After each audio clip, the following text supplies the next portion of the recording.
Histoire mondiale de la France, ouvrage collectif dirigé par Patrick Boucheron. Aujourd'hui, 1769, Le monde est une conversation. Écrit par Antoine Lilti, lu par Pascal Cerveau.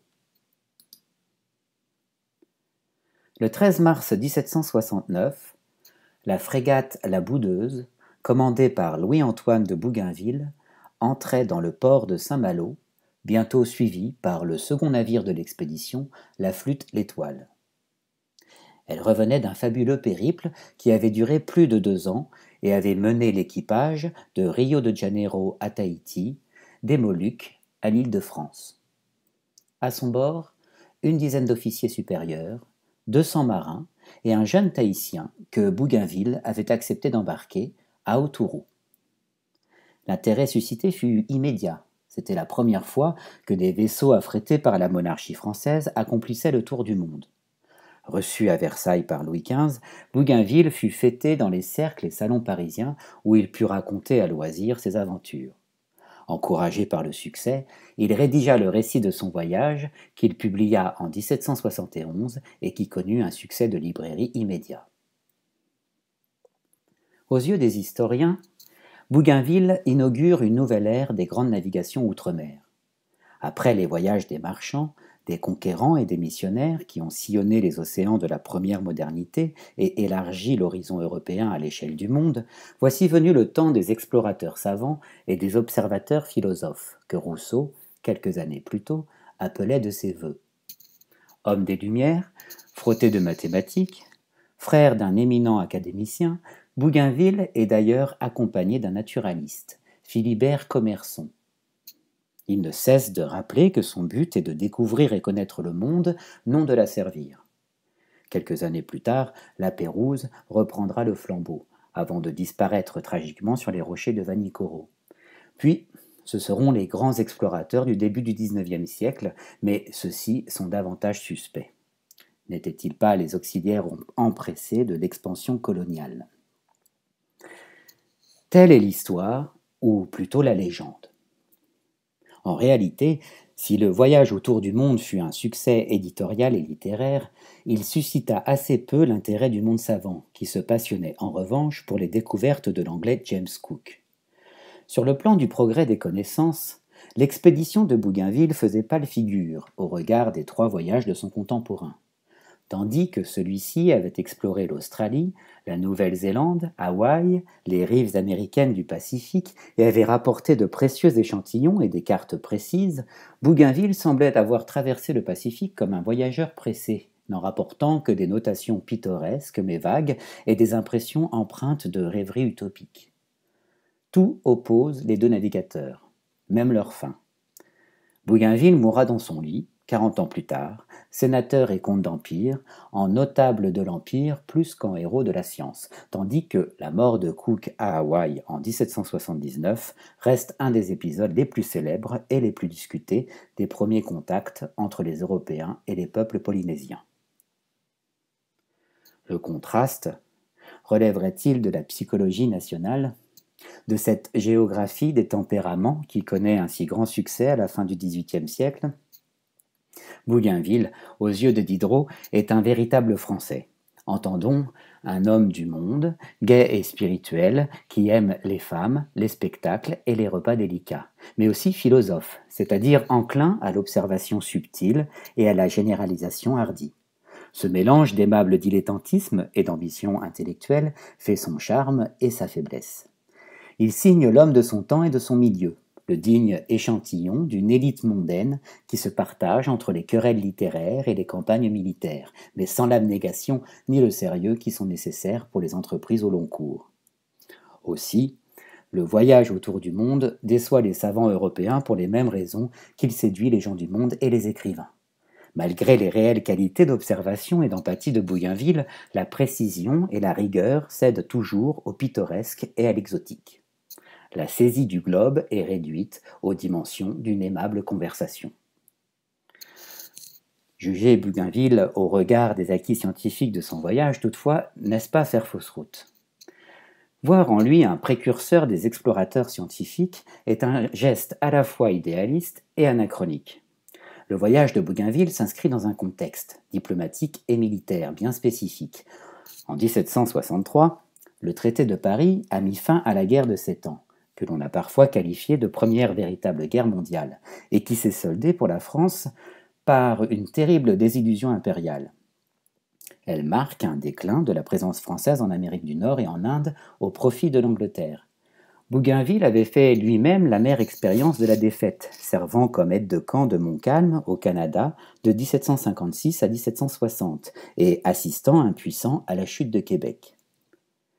Son voyage autour du monde ne se comprend qu'au regard de la rivalité commerciale et coloniale avec l'Angleterre.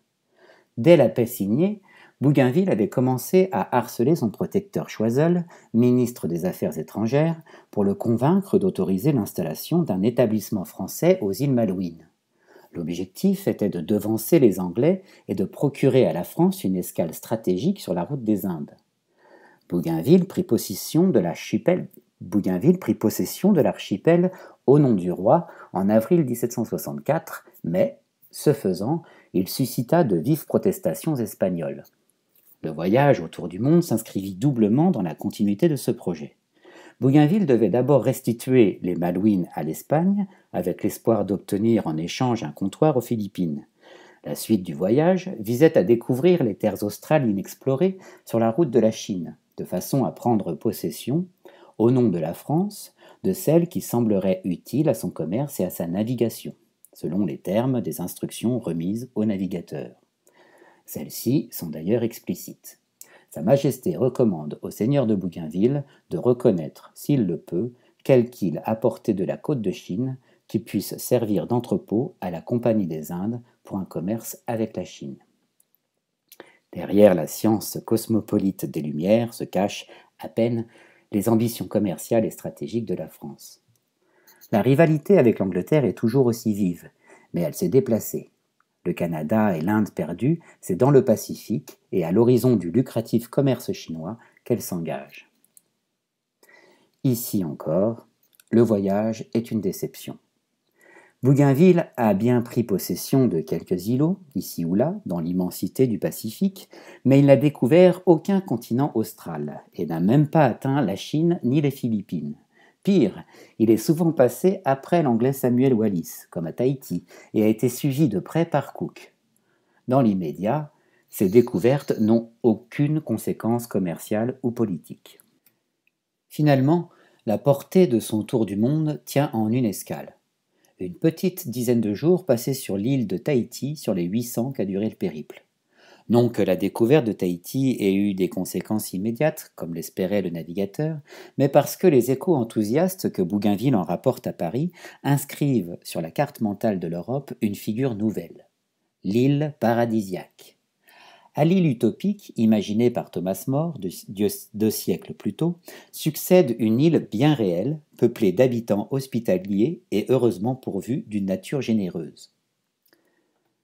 Commerson est le premier à construire le mythe de Tahiti, dans une description enchantée de la nouvelle cithère que la Mercure de France publie dès novembre 1769 et qui frappe les esprits. Ce n'est point ici une horde de sauvages, grossiers et stupides. Tout, chez ce peuple, est marqué au coin de la plus parfaite intelligence. Né sous le plus beau ciel, nourri du fruit d'une terre qui est féconde sans culture, régi par des pères de famille plutôt que par des rois, ils ne reconnaissent d'autre Dieu que l'amour. Les insulaires du bout du monde ne sont pas des sauvages, mais des sages, vivant en harmonie avec la nature. Il ne s'agit plus de les évangéliser et de les civiliser, mais d'admirer leur innocence et d'envier leur bonheur. Bougainville apportera des nuances, surtout après ses discussions avec Aoutourou, qui lui laisse entrevoir la violence qui traverse la société tahitienne, l'existence de hiérarchie et la pratique des sacrifices humains. Mais peu importe.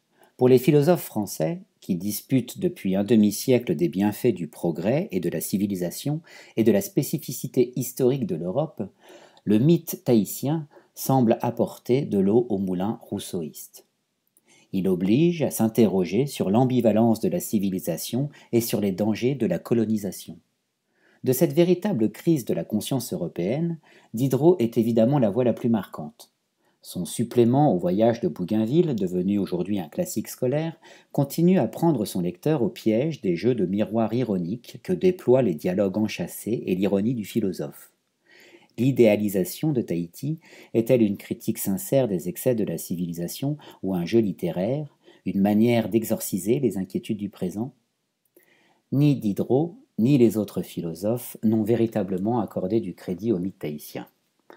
Leur méfiance à l'égard des récits des voyageurs, comme leur attachement aux acquis du progrès matériel et culturel de l'Europe, les prémunissait contre une croyance naïve au thème du bon sauvage.